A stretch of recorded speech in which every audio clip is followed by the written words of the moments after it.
근데 어머니, 근데 혹시 어머니 집은 어떻게 하실 생각이세요? 내 나이 아직 제 이름은 윤정이라고 해요. 올해로 72 살아오며 별이별 바람도 다 맞고 사람에게 받은 상처도 많았지만 그래도 마지막에 기댈 사람은 가족이라고 믿으며 살아온 여자예요. 그런데 인생이란 게 참 아이러니하죠. 나는 평생 가족을 위해 살았는데 정작 나이가 드니 가족이 가장 나를 힘들게 하더군요. 딸 아이 얘기를 하자면 우리 딸 미연이는 39, 사위는 준호라고 회사 다니는 평범한 청년이었어요. 둘이 결혼할 때 저는 가진 건 많지 않아도 내 딸 시집 가는데 고생하면 안 된다 싶어서 살던 작은 아파트를 담보로 대출을 받아 전세 자금 보태주기까지 했죠. 그때만 해도 엄마 제가 잘할게요. 평생 효도할게요. 라며 손을 꼭 잡던 아이가 몇 년 지나지도 않아 저를 짐으로 여기게 될 줄 누가 알았겠어요. 그 시작은 아주 사소한 데서 왔어요. 딸 부부가 엄마 요즘 허리도 아프시잖아요. 우리 집 가까운 데로 오셔서 같이 지내요라고 말했을 때 순간 마음이 따뜻해지면서도 한편으로는 이상했죠. 왜냐면 그전까지는 제게 늘 엄마는 혼자 사시는 게 편하잖아요. 자식 집 들어오면 서로 불편해요. 이렇게 말하던 애였거든요. 하지만 사람 마음이라는 게 그렇잖아요. 나이 들수록 혼자 있는 시간이 늘고 문득문득 몸이 아파서 일어나기 힘들 때도 있고 그래서 저는 딸의 제안을 기쁜 마음으로 받아들였어요. 그런데 이사 준비를 하고 있는데 사위가 슬쩍 이런 말을 꺼냈어요. 어머니 근데 혹시 어머니 집은 어떻게 하실 생각이세요? 그냥 비워두면 관리비도 많이 나오고 예전에 대출도 있으시다고 하셨죠? 그 순간 제 가슴이 쿵 내려앉았어요. 말투는 조심스러운 척했지만 그 속내 모를 리 없었어요. 아, 결국 그게 목적이었구나. 저는 웃으며 말했죠. 아이고, 너희가 날 모시겠다는 것도 고마운데 내가 뭘 바라겠니? 일단 천천히 생각해 보자꾸나. 하지만 마음속 의심은 사라지지 않았어요. 며칠 후 딸이 와서는 봉투 하나를 제게 툭 내밀었어요. 엄마, 이건 뭐냐면 그냥 혹시나 해서 서류 좀 가져와 봤어요. 집 문제 말인데 나중에 우리가 관리하거나 세놓는 것도 생각해야 하니까. 서류를 펼쳐보니 그 안에는 제 아파트 명의를 미연이 앞으로 이전하는 동의서가 들어 있었어요. 제 이름은 사라지고 딸 이름이 올라가 있는 서류를 보는 순간 손끝이 얼어붙는 느낌이 들더군요. 미연아, 이게 뭐냐? 제가 떨리는 목소리로 묻자 딸이 태연하게 말했어요. 아니, 엄마도 나중에 연세 더 드시면 관리하기 힘들잖아. 엄마 건강도 요즘 안 좋고 우리가 옆에서 챙기면서 관리하는 게 낫지. 그 말이 이상하게 들리지 않을 것 같지만 저는 그동안의 작은 조각들을 떠올렸어요. 며칠 전 딸이 제 옷장을 보며 엄마, 이런 거 다 버려요. 이사 갈 때 짐 많으면 안 돼요. 라고 했던 것. 사위가 어머니, 혹시 통장 비밀번호는 따로 있으세요? 라고 물었던 것. 그리고 이사 얘기를 꺼내기 전부터 둘이 계속 제 집에 대해 수군거리고 있었던 것. 이 모든 게 하나로 딱 맞춰지기 시작했어요. 저는 그 자리에서 딸을 바라보며 단호하게 말했어요. 미연아, 집 얘기는 다시는 꺼내지 마라. 엄마 아직 멀쩡하다. 아픈 것도 너희가 생각하는 만큼 심각하지 않다. 그런데 딸은 제 말에 눈을 동그랗게 뜨더니 짜증을 냈어요. 아니, 엄마는 왜 이렇게 고집이 세? 우리가 관심 가져주는 것도 감사하게 생각해야지. 엄마 나이 정도면 치매 올 확률도 높고 응급 상황 생기면 우리가 처리해야 하잖아. 감사? 내 집을 가져가려고 서류를 들고 와서는 감사? 그제야 알겠더군요. 이 애들이 진심으로 날 모시려는 게 아니라 내 집을 탐내고 있었던 거예요. 그날 밤 저는 잠을 이룰 수 없었어요. 내가 평생 키운 딸이 이럴 수가 있을까? 내가 도대체 뭐가 모자란 노인이라고 내 앞에서 저런 말을 당당하게 할까? 그러다 문득 이런 생각이 들었어요. 그래, 저 애들이 날 쉽게 본 거지. 내가 나이 들었다고 만만하게 봤구나. 바로 그때 제 마음속에서 작은 불꽃이 일었어요. 그리고 저는 조용히 다짐했죠. 좋다. 내가 얼마나 만만한 사람인지 이제부터 보여주마. 그 순간이었어요. 제 인생에서 가장 커다란 판 뒤집기가 시작된 건 그날 이후로 제 마음속엔 미세하게 갈라진 금이 더 넓게 퍼져나가기 시작했어요. 잠을 자도 자는 것 같지 않고 밥을 먹어도 입에서 모래를 씹는 것처럼 무미건조했지요. 딸과 사위가 어떤 의도로 나에게 다가오는지, 정말 나를 위해서인지, 아니면 내가 가진 것을 위해서인지 확인하고 싶은 마음이 점점 더 강해졌어요. 하지만 나이가 70이 넘었다고 해서 세상을 모르는 것도 아니고 바보도 아니죠. 섣불리 다그쳐봤자 엄마 또 의심해? 라고 돌려치기만 할 게 뻔했어요. 그래서 저는 오히려 더 조용히, 더 아무렇지 않은 척 행동하기로 했어요. 며칠 뒤 딸에게 이렇게 말했지요. 미연아, 너 말대로 요즘 허리도 좀 아프고 너희 집 근처로 이사 가는 게 좋겠다는 생각이 들더라. 엄마도 너랑 손주 옆에 있고 싶고. 제가 먼저 이렇게 말하자 딸 얼굴이 순간 환해지는 걸 저는 놓치지 않았어요. 그 표정은 진짜 가족을 걱정하는 얼굴이 아니라 자기가 원하던 계획이 술술 풀린다는 얼굴이었어요. 엄마, 진짜? 그게 얼마나 잘된 일이야. 우리도 엄마랑 같이 살면 좋지. 말투는 달콤했지만 그 뒤에서 사위가 미세하게 미소 짓는 모습이 보였어요. 저 미소의 의미를 모를 만큼 어리숙하게 살아오진 않았답니다. 그날 저녁 사위가 저를 밖으로 잠깐 불러냈어요. 말이 좋아 산책이지 사실상 확인 작업이었죠. 어머니, 저희 집으로 오시는 거 진짜 좋은 결정이세요. 근데 어머니 집 말인데요. 또 그 얘기죠. 저는 일부러 표정을 편하게 넘겼어요. 아직?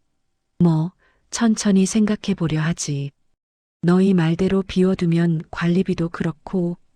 그러자 사위가 기다렸다는 듯이 말을 덧붙였어요. 사실 어머니 집을 전세 놓으면 그 돈으로 어머니 생활비나 병원비도 넉넉히 쓰실 수 있잖아요.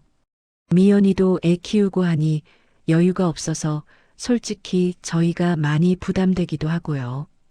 그 말 한마디에 저는 확신이 들었어요. 이 사람들 마음속엔 생각보다 더 깊은 계획이 있었던 거예요. 그리고 저는 아주 천천히 미소를 지으며 말했어요. 그래, 너 말도 맞다. 나이 들어서 너희한테 부담을 주면 안 되지. 나도 준비 좀 해보마. 사위는 그제야 안심한 듯 했어요. 하지만 그는 몰랐죠. 제가 웃을 때는 두 가지뿐이라는 걸. 기뻐서 웃거나 결심했을 때 웃거나. 이번엔 후자였어요. 다음 날 딸네 집에 들렀을 때였어요.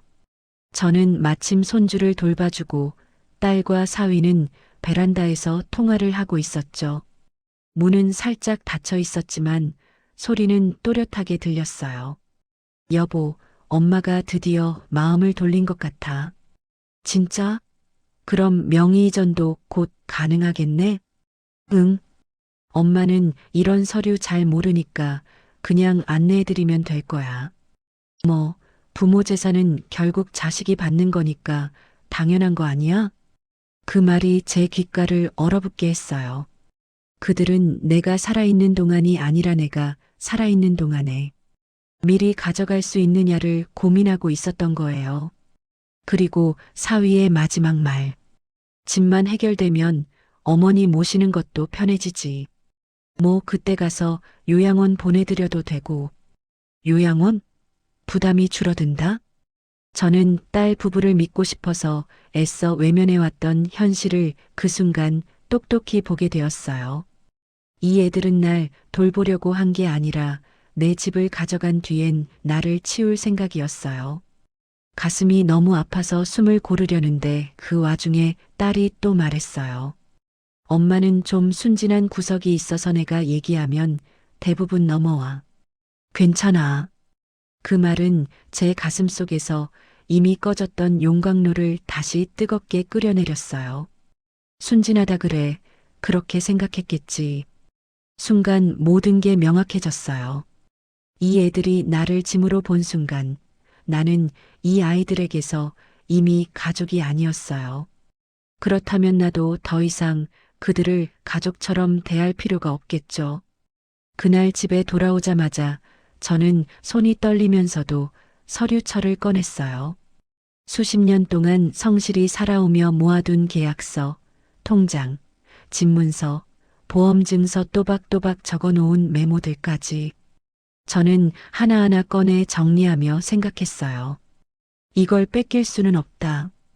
이건 내 인생의 기록이자 내가 피땀 흘려 지켜온 마지막 자존심이다. 그리고 조용히 마음속으로 중얼거렸어요. 그래, 한번 해보자. 누가 순진한지 누가 만만한지 이번엔 내가 보여줄 차례다. 그날 밤 저는 한숨도 자지 못했지만 이상하게도 마음은 아주 오랜만에 단단해졌어요.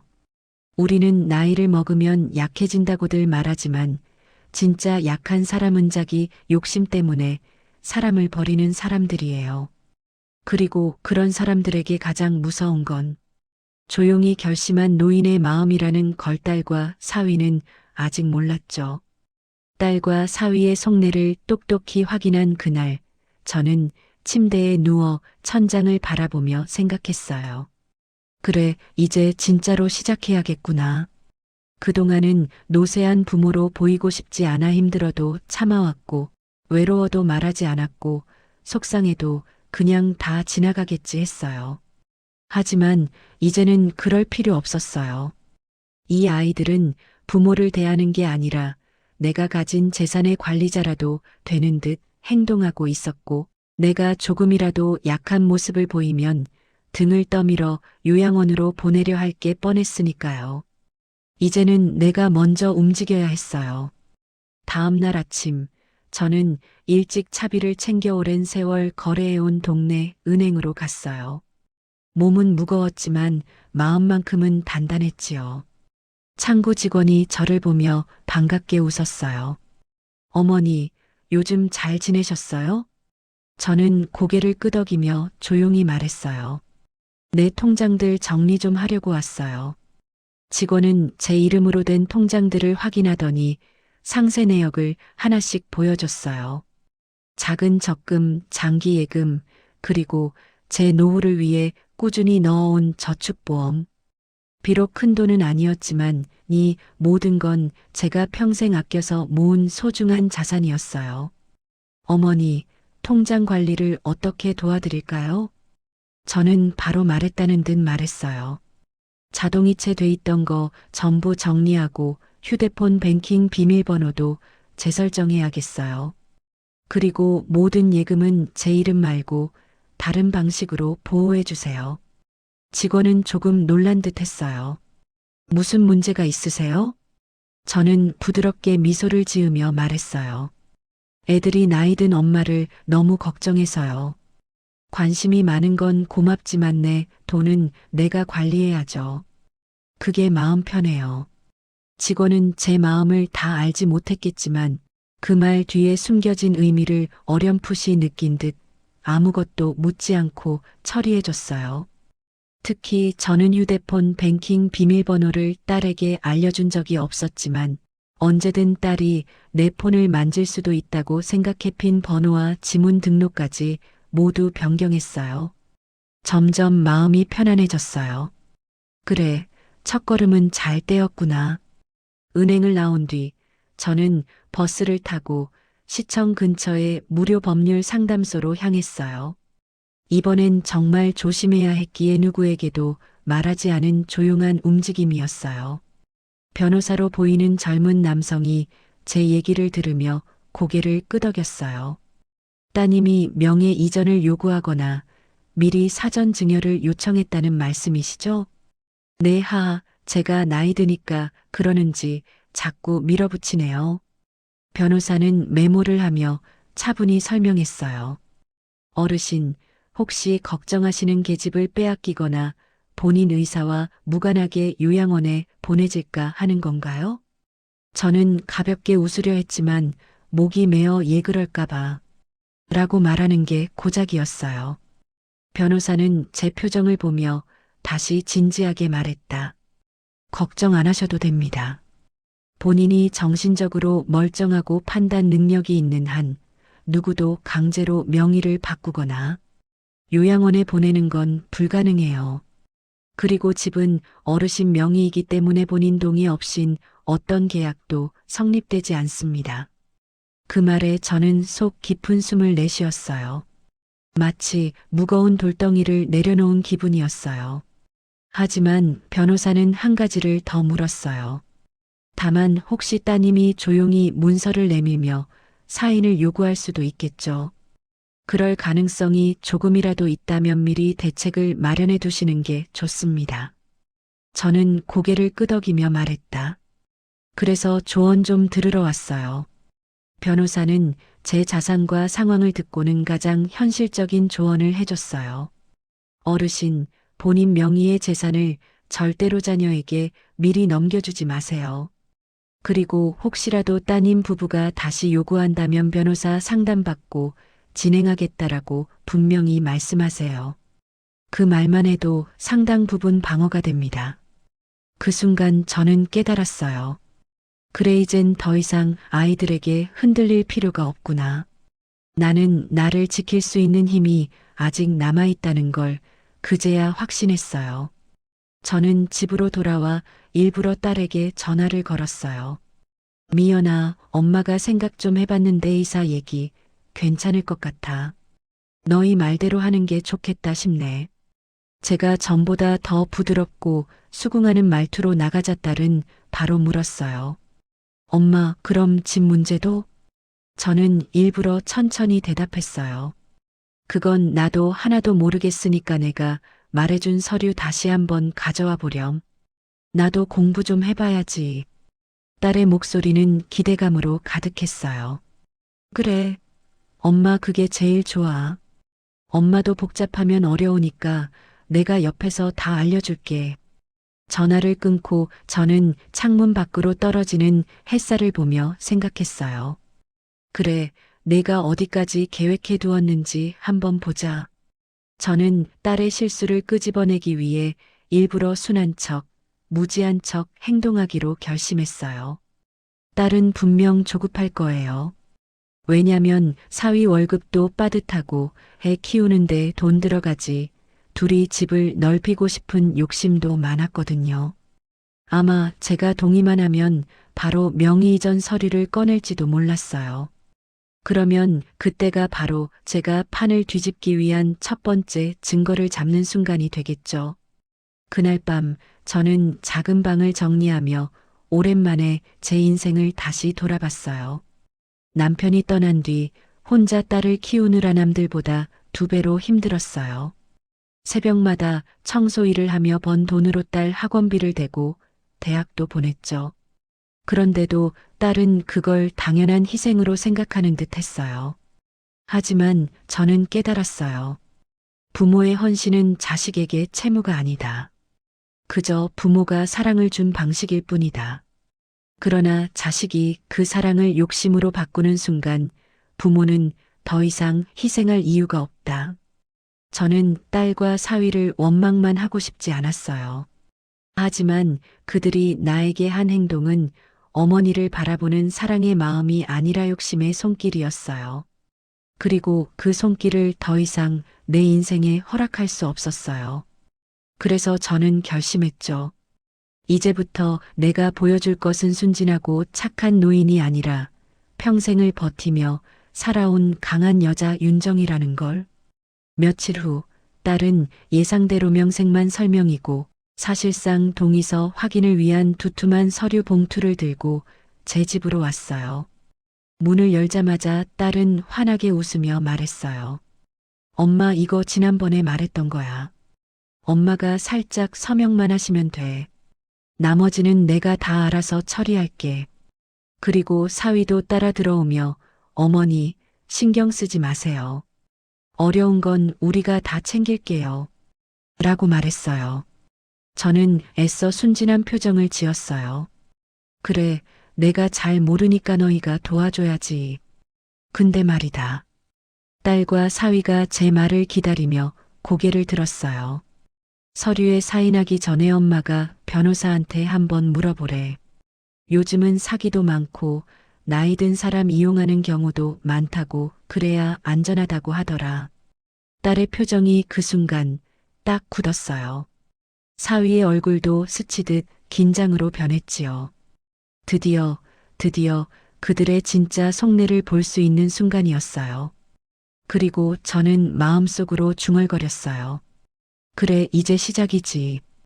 판을 뒤집는 그날까지 엄마는 바보가 아니라는 걸 보여줄게. 며칠이 지난 어느 오후, 나는 조용히 동네 작은 법무사를 찾았습니다. 평생 남편과 함께 모아온 재산, 그리고 그동안 번 소소한 돈들이었지만 내 이름을 되찾고 내 삶을 하나하나 정리해야 마음이 편해질 것 같았거든요. 문을 열고 들어가자마자 법무사는 밝게 웃으며 말했다. 어르신, 어서 오세요. 지난번 전화 주신 분 맞으시죠? 네, 뭐 좀 정리하고 싶어서요. 나는 천천히 서류를 꺼내 그의 앞으로 밀어두었다. 내가 준비한 것은 딱 두 가지였다. 4명의 재산을 내가 직접 관리하기 위한 위임 정리, 그리고 혹시 모를 상황을 위한 증여와 상속 관련 문서 점검. 나는 법무사에게 조심스레 물었다. 만약 가족이 제 허락 없이 제 계좌에 손을 댄다면 그거 처벌받나요? 법무사는 단호하게 말했다. 당연하죠. 어르신 재산은 어르신 겁니다. 가족이라도 절대 안 됩니다. 그 말이 내 가슴에 박혔다. 그동안 왜 나는 이렇게 쉽게 흔들렸을까? 가족이니까, 딸이니까, 며느리니까. 그저 다 주고, 다 희생하고, 다 참고 살았다. 하지만 이제는 아니었다. 나는 그 자리에서 서류에 몇 장을 또박또박 사인했다. 펜을 잡은 손이 조금 떨렸지만 마음은 오히려 단단했다. 집에 돌아와 보니 마침 딸과 사위가 도착해 있었다. 둘은 내가 들어오자마자 다짜고짜 물었다. 엄마, 어디 갔다 오셨어요? 왜요? 내 말투가 예전과 다르다는 걸 느꼈는지 딸은 눈살을 살짝 찌푸렸다. 사위는 소파에 비스듬히 앉아 팔짱을 끼고 말했다. 그 엄마 명의 아파트 관리 좀 해야 하니까요.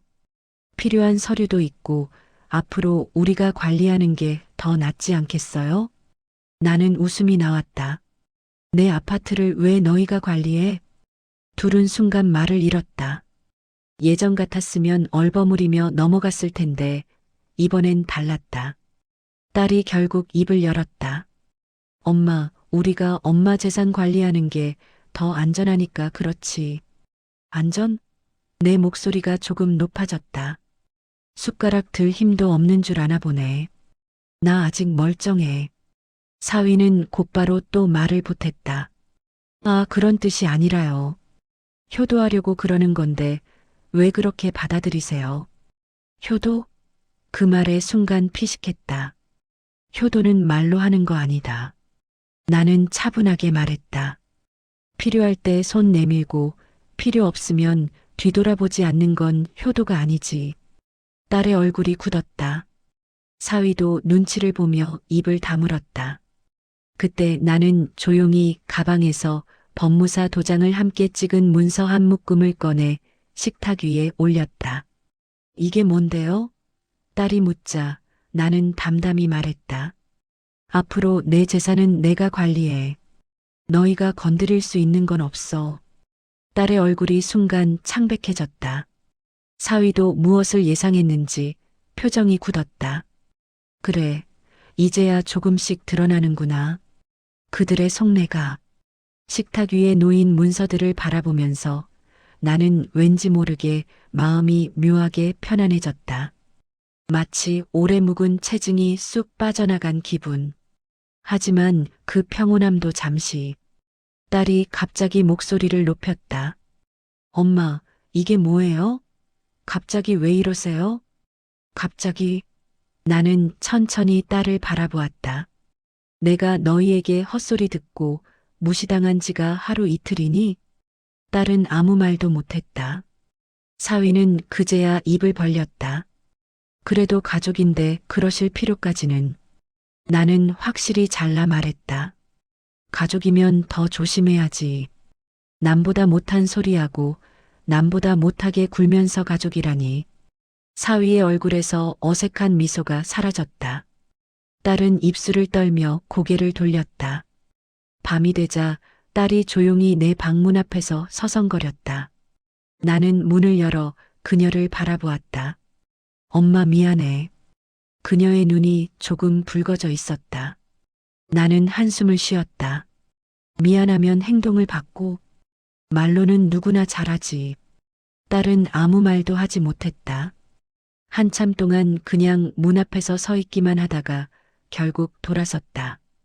방 안에 홀로 앉으니 오늘 하루가 유난히 길게 느껴졌다. 하지만 후회는 없다. 이제야 진짜로 내 인생의 핸들을 내가 잡은 느낌이었다. 그리고 나는 이미지처럼 떠올랐다. 남편의 유언 같았던 마지막 말. 여보, 이제라도 당신 인생 좀 챙겨. 나는 조용히 눈을 감았다. 내가 다시 힘을 찾는 과정이 어쩌면 남편이 가장 바라던 모습일지도 몰랐다. 나는 창밖을 바라보며 중얼거렸다. 그래, 아직 끝나지 않았어. 이제 시작이지. 다음 계획은 이미 세워두었다. 그리고 그 계획은 딸과 사위에게 아주 확실한 사이다 충격을 줄 것이다. 이제 진짜로 판이 뒤집힐 차례였다. 딸과 사위가 내 재산 문제로 서류를 보며 당황하던 날 이후 집안의 공기는 어딘지 모르게 차가워졌다. 딸은 눈치를 보며 조용히 행동했고 사위는 불편한 내색을 감추지 못한 채 집 안을 어슬렁거렸다. 나는 그런 분위기를 그냥 지켜봤다. 예전 같으면 불편해서 먼저 말을 걸었겠지만 이제는 아니다. 내가 맞춰야 할 이유도 기분을 살필 이유도 없다. 며칠 후 나는 조용히 여행 가방을 하나 꾸렸다. 오래전 남편과 함께 가기로 했던 바닷가 근처의 작은 민박집. 그곳을 잠시 다녀오면 머리가 더 맑아질 것 같았다. 집을 나서기 전 딸이 물었다. 엄마 어디 가세요? 잠깐 머리 좀 식히러. 같이 가면 안 돼요? 나는 고개를 저었다. 아니, 혼자 가야 할 여행이야. 딸은 더 말하지 못했다. 길을 나서면서 나는 휴대폰 전원을 꺼버렸다. 그동안 항상 딸과 사위가 찾아오면 받아야 했던 전화, 잔소리, 부탁 모두 끊어버리고 싶었다. 민박집에 도착하니 바닷바람이 나를 맞아주었다. 오래된 나무 냄새, 조용한 파도 소리. 그곳에 도착한 순간 나는 마치 숨통이 트이는 듯했다. 주인장 아주머니는 나를 보며 말했다.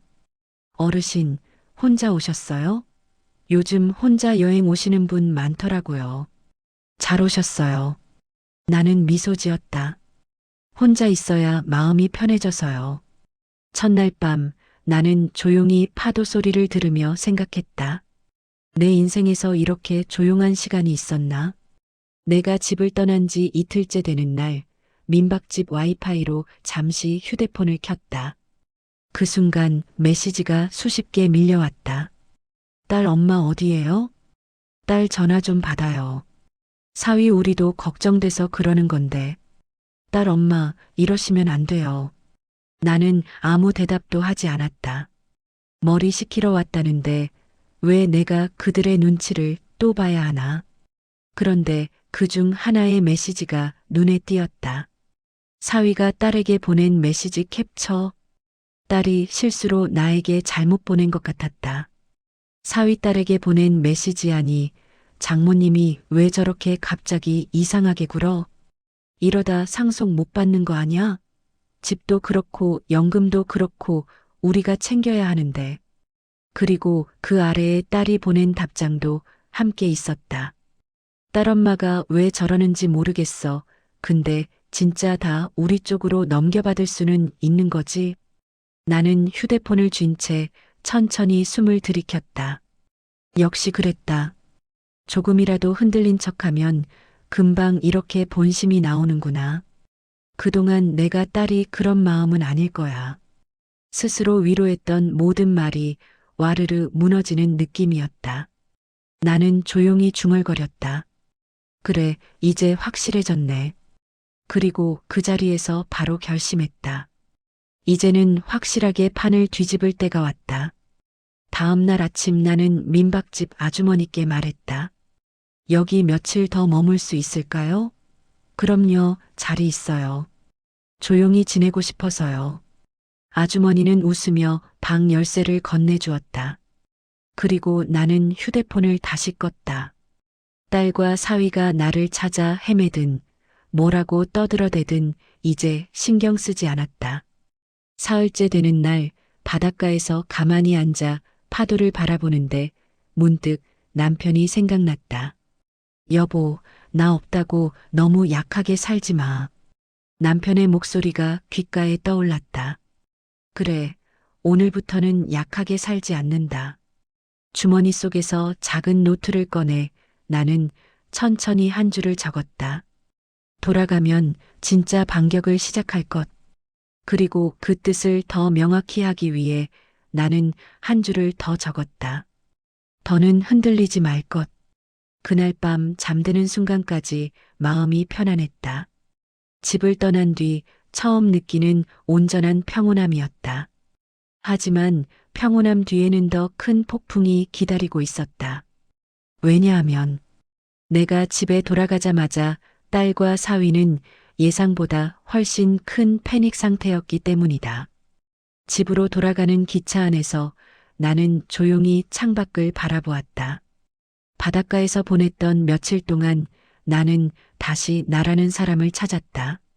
누구의 엄마, 누구의 장모가 아니라 그냥 살아온 인생을 지켜온 한 사람으로. 집이 가까워질수록 마음은 오히려 더 단단해졌다.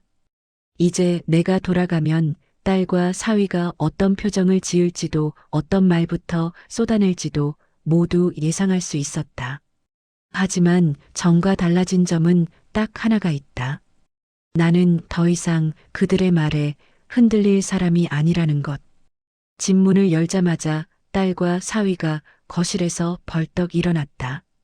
엄마, 어디 갔다 온 거예요? 딸의 목소리가 떨려 있었다. 사위는 다가와 억지 미소를 지으며 말했다. 장모님 어디 갔다 오셔요?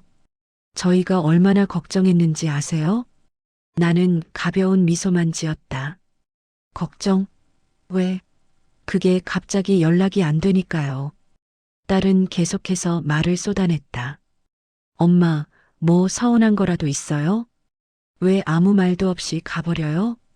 그 모습이 우스웠다. 내가 잠시 사라지니까 재산이 어떻게 될까 걱정돼서 초조해진 거겠지. 나는 가방을 내려놓고 조용히 말했다. 내가 잠시 없어졌다고 그렇게 불안했어? 딸은 당황한 표정을 지었다. 아니, 걱정돼서. 그때였다. 나는 천천히 휴대폰을 꺼내 딸이 실수로 나에게 보낸 사위와의 문자 캡처를 꺼냈다. 그리고 그걸 그대로 딸의 앞에 내밀었다. 딸의 얼굴이 순간 굳어졌다. 입술이 바짝 말라가는 게 보였다. 사위도 순간 시선을 피하며 얼굴이 벌겋게 변했다. 이건 딸이 더듬거리며 말했다. 엄마, 그건 그땐 감정이 좀 그랬어. 사위가 급히 끼어들었다. 장모님, 저희가 그런 뜻으로 말한 게 아니고요. 나는 그 말을 잘랐다. 아니지. 너희 속마음이 딱 저거지. 딸은 울먹이며 말했다. 엄마 잘못했어. 그걸 보내려던 게 아니라. 맞아. 나한테 보낼 거 아니었겠지. 그냥 너희끼리 주고받던 본심이니까. 내 목소리는 흔들리지 않았다.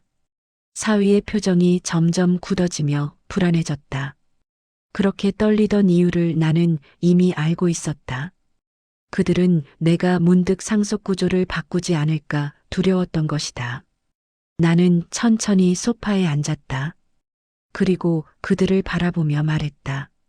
이제 내 얘기 좀 들어볼래? 딸은 고개를 숙인 채 작게 대답했다. 응. 너희가 상속이 어쩌고 하면서 문자 주고받는 걸 보면서 어떤 기분이 들었는지 알아? 그들은 아무 말도 하지 못했다. 나는 조용히 말을 이었다. 내가 죽어야만 너희 인생이 풀린다고 생각하니? 내가 가진 게 너희 거라고 생각해? 딸은 눈을 크게 뜨며 고개를 저었다. 아니야, 엄마 그런 뜻 아니야. 나는 고개를 저었다. 아니야. 맞아. 너희는 그렇게 생각해 온 거야. 그리고 나는 준비해 온 듯 한 문장을 천천히 꺼냈다. 그래서 나도 결심했어. 사위가 순간 얼굴을 들었다. 무슨 결심이요? 앞으로 내 재산에 너희 두 사람 이름은 한 글자도 안 들어갈 거야. 딸은 거의 주저앉을 듯한 표정이었다. 엄마 진짜 그러지 마. 나는 단호히 말했다. 가만히 있어줘서 고마웠어. 내가 멀쩡히 살아있는데 내 재산을 어떻게 가져갈지 서로 속닥이는 걸 보면서도 웃어주길 바랐어. 사위는 아무 말도 못하고 고개를 떨궜다. 딸이 결국 울음을 터뜨렸다. 엄마 잘못했어. 그런 말한 거 후회해 진짜야. 나는 그 모습을 가만히 바라봤다. 그동안 내가 얼마나 쉽게 흔들렸던가. 딸이 울면 내가 먼저 마음이 약해졌고 사위가 웃으며 말하면 또 괜찮다고 넘겼다. 하지만 이번만큼은 절대로 그럴 생각이 없었다. 나는 서류가 든 봉투를 꺼내 식탁 위에 올렸다. 내가 여행가 있는 동안 변호사하고 몇 가지 정리했어. 딸은 눈을 크게 뜨며 말했다. 뭘 정리했는데? 너희가 기대하는 것과는 많이 다를걸? 사위는 조심스레 물었다. 장모님, 혹시 상속을 없애신 건? 나는 조용히 웃으며 말했다. 없애진 않았지. 하지만 너희 둘이 받을 건 없어. 딸이 놀라 입을 막았다. 그리고 나는 마지막으로 한 문장을 더했다. 정말 가족이라면 내가 가진 걸 바라는 게 아니라 내가 어떻게 살아왔는지 먼저 걱정했겠지. 그 말에 둘은 꿀먹은 벙어리처럼 아무 대답도 하지 못했다. 그날 밤 딸과 사위는 말을 걸지 않았다. 집안에는 냉랭한 침묵만 흘렀다. 하지만 이상하게도 나는 오히려 마음이 더 가벼웠다. 문제를 피해 도망치기만 하던 내가 아니었다. 이제 내가 주도하는 쪽으로 판이 완전히 뒤집힌 것이다. 그리고 나는 알고 있었다. 이제부터 벌어질 일들은 지금까지와는 비교할 수 없을 만큼 더 큰 사이다를 가져다 줄 것이라는 걸. 딸과 사위가 그날 이후로 유난히 조심스러워졌다. 나와 눈이 마주치면 스스로 표정을 관리했고 말을 할 때도 마치 나의 반응을 살피며 조심스럽게 골라 말했다. 그 모습이 한편으로는 우스웠다. 몇 주 전까지만 해도 엄마 나이가 있으니까 우리가 챙겨야지요. 장모님, 이제부터는 저희가 다 알아서 할게요. 그렇게 나를 관리 대상 취급하던 사람들인데 이제는 나를 마치 언제 폭발할지 모르는 다이너마이트 다루듯 눈치를 보고 있다. 하지만 그들의 태도 변화를 보면서 나는 그동안 제대로 보기만 했다면 진작에 알 수 있었던 사실 하나를 깨달았다. 사람은 한번 보여준 속 마음을 감출 수 없다. 딸과 사위의 본심은 이미 내 눈앞에 드러났고 그 이후로 보이는 행동들은 모두 얄팍한 가식일 뿐이었다. 그래서 나는 다짐했다. 이제 더 이상 말로만 단호해지지 않겠다고. 확실한 행동으로 보여줄 것이라고. 며칠 뒤 나는 변호사 사무실을 다시 찾았다. 문을 열자 변호사님이 나를 반갑게 맞이했다. 어르신, 오랜만이네요. 지난번에 말씀하신 서류는 다 정리했어요. 그래요? 네. 그런데 하나 더 확인하실 게 있습니다. 변호사는 노트북 화면을 돌려 보여주었다. 그리고 서류 파일을 하나 열어 설명했다. 말씀하신 대로 기존의 상속 계획에서 따님과 사위부는 제외했습니다. 나는 천천히 고개를 끄덕였다. 그 말만으로도 속이 다 시원했다. 그런데 변호사는 말을 이어갔다. 그리고 따님 부부가 혹시라도 어르신 재산을 미리 건드리거나 압박하거나 동의를 강요할 가능성을 대비해 법적 보호장치를 추가해드렸습니다. 나는 눈을 크게 뜨고 그를 바라보았다. 그런 것도 있어요? 그럼요. 요즘은 이런 사례가 아주 많아요. 변호사는 서류 한 장을 꺼내주며 말했다.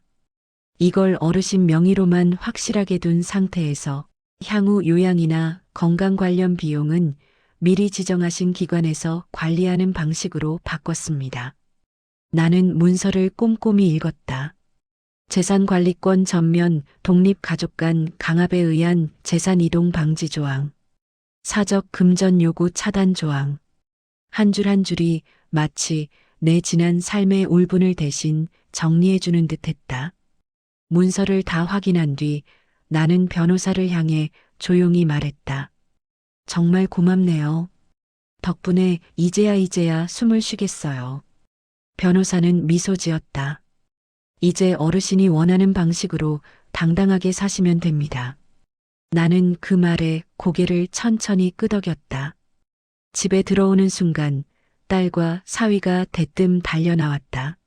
엄마, 어디 갔다 왔어? 장모님 집에 안 계시길래.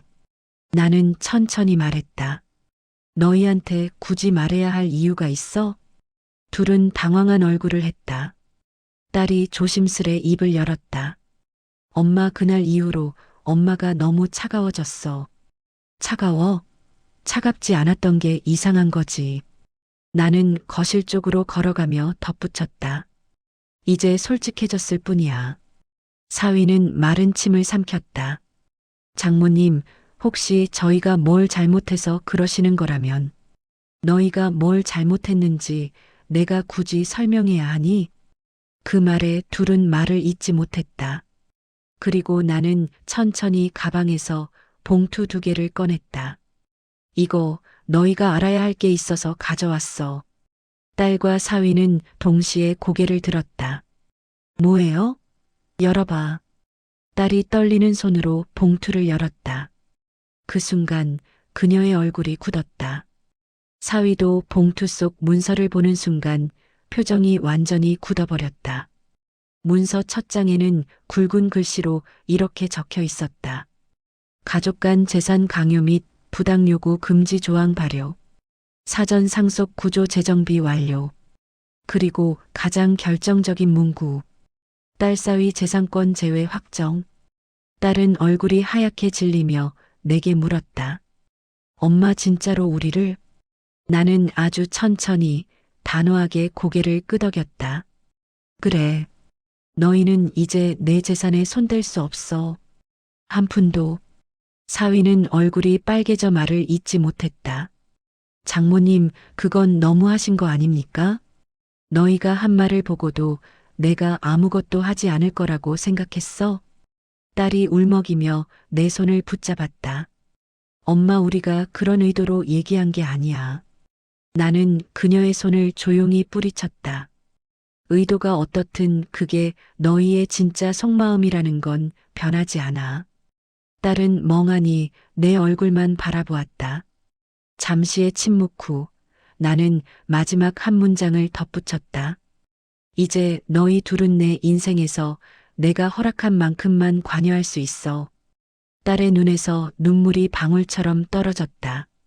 사위는 고개를 숙인 채 아무 말도 하지 못했다. 그리고 나는 속으로 조용히 말했다. 그래, 이제야 진짜 시작이네. 이제 마지막 딸과 사위가 절대 예상하지 못한 최고의 사이다. 반전이 남아 있었다. 집안은 고요했다. 딸과 사위는 손에 든 서류를 내려놓지도 못한 채 멍한 얼굴로 나를 바라보고 있었다. 그들의 입술은 떨렸지만 아무 말도 나오지 않았다. 그 순간 나는 조용히 숨을 고르고 그동안 마음속 깊숙이 묻어두었던 진짜 마지막 카드를 꺼낼 준비를 했다. 아직 끝난 게 아니야. 내 말 아직 다 안 했어. 딸이 눈을 크게 뜨고 고개를 든다. 사위도 긴장한 듯 숨을 삼켰다. 나는 천천히, 아주 천천히 작은 서류철 하나를 꺼냈다. 아까 보여준 서류보다 훨씬 두껍고 훨씬 오래된 종이 냄새가 배어 있었다. 이게 뭔데? 딸이 힘없이 물었다. 내가 가장 알고 싶어 하지 않을 내용이지. 그리고 나는 서류를 탁자 위에 내려놓았다. 이건 사위가 떨리는 목소리로 말했다. 내 진짜 재산 내역이야. 딸은 순간 숨을 멈췄다. 내가 조용히 웃으며 말을 이었다. 너희가 알고 있던 건 내 재산의 절반도 아니었어. 딸의 입술이 파르르 떨린다. 뭐라고? 나는 차분하게 설명했다. 20년 동안 모아둔 예금, 내 아버지 돌아가시기 전에 남겨둔 퇴직금, 그리고 내가 몰래 운영하던 온라인 사업 수익까지. 사위가 자리에서 벌떡 일어났다. 어머니가 사업을 했다고요? 그래.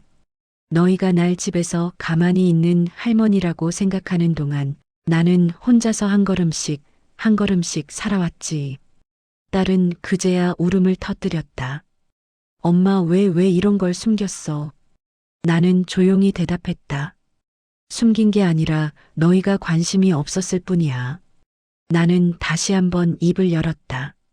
그리고 내 재산의 전부는 이미 새로 지정됐어. 딸은 그 말을 듣고 사색이 되었다. 누구한테? 나는 문 쪽을 가리켰다. 딸과 사위가 동시에 돌아본 순간 문이 천천히 열리며 한 남자가 들어왔다. 바로 나를 3년 동안 돌봐주던 노인 복지센터의 사회복지사 민재였다. 딸이 비명을 지르듯 외쳤다. 왜 저 사람이 여기 있어? 엄마 집에 왜 와? 민재는 고개를 꾸벅 숙였다. 나는 조용히 말했다. 민재 씨는 내가 방치했던 내 삶의 대부분을 함께 지켜준 사람이야. 딸의 얼굴이 하얗게 질렸다. 그리고 내가 말했다. 민재 씨는 내 건강을 챙겨주고 병원도 같이 다니고 내가 사람으로서 존중받는 기분을 느끼게 해준 사람이야. 사위가 외친다. 그래도 상속자는. 나는 단호하게 끊었다. 그래. 내 재산의 70%는 민재 씨 앞으로 상속 계약이 완료됐어. 딸과 사위는 그 자리에서 굳어버렸다. 나는 마지막 카드를 꺼냈다. 핸드폰, 그리고 재생 버튼. 딸의 목소리 재생. 엄마는 이제 머리도 둔해지고 뭐든 우리한테 맡겨야지. 어머니 재산? 어차피 우리 몫이지 뭐. 솔직히 말해서 빨리 정리하게 좀. 딸과 사위는 새파랗게 질렸다. 이거 언제? 나는 담담히 말했다. 너희가 날 무시하던 그날. 내가 모를 줄 알았니? 사위는 손으로 얼굴을 감싸며 떨렸다. 딸은 바닥에 주저앉았다. 나는 깊은 숨을 들이쉬고 말했다. 이제 너희는 내 재산에도 내 생활에도 어떤 권리도 없어. 그리고 덧붙였다. 앞으로 내게 잘하려고 노력해도 그건 내 자유지. 내 의무는 아니야. 딸이 울부짖었다. 엄마 제발 다시 생각해줘. 우린 그럴 생각이 아니었어. 나는 고개를 저었다. 사람 마음은 말이 아니라 행동으로 증명하는 거야. 사위를 쳐다보며 말했다. 그리고 내가 했던 행동들, 나는 다 기억해. 둘은 아무 말도 하지 못했다. 나는 민재 씨에게 미소 지으며 말했다. 이제부터는 내 인생은 내가 지킬 거예요. 그 순간 내 마음 한구석에서 오래된 무거운 돌이 툭 하고 떨어져 나가는 소리가 들리는 것 같았다. 그날 판이 완전히 뒤집혔다. 내가 도망 다니던 세상에서 이제는 내가 선택하고 결정하는 세상으로